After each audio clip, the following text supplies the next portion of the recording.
మరోవైపు మా అధ్యక్షుడు మంచు విష్ణు సైతం తనకు ఫోన్ చేశారని, అందుకే ఇకపై నేను సెలబ్రిటీల జాతకాలు చెప్పనని వేణుస్వామి స్వయంగా వెల్లడించారు. ఇలా ఎన్నో వివాదాలతో చిక్కుకున్న వేణుస్వామికి నాగార్జున కూడా ఊహించని షాక్ అయితే ఇచ్చారు. త్వరలోనే నాగార్జున హోస్ట్గా బిగ్ బాస్ కార్యక్రమం ప్రారంభం కాబోతున్న సంగతి మనకు తెలిసిందే.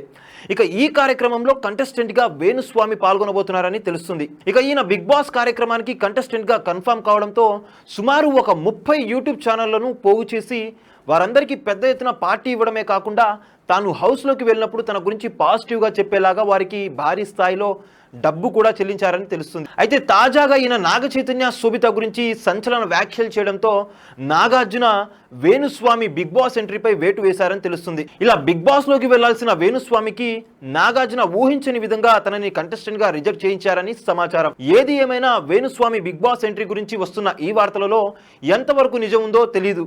కానీ ఈయన మాత్రం నాగ చైతన్య శోభిత కారణంగా వివాదాలతో అయితే చిక్కుకున్నారు. ఇక మహిళా కమిషన్ కి తెలుగు ఫిలిం జర్నలిస్టులు కంప్లైంట్ చేయడంతో ఈయన ఏ క్షణానైనా అరెస్టు కావచ్చనే ఊహాగానాలు కూడా వినబడుతున్నాయి. ఇలా తన భర్త గురించి సోషల్ మీడియాలో పెద్ద ఎత్తున వార్తలు రావడంతో వేణుస్వామి భార్య వీణావాణి కూడా ఈ ఇష్యూపై స్పందించారు. ఇప్పుడు ఈమెను కూడా ట్రోలర్స్ ఒక ఆట ఆడేసుకుంటున్నారు.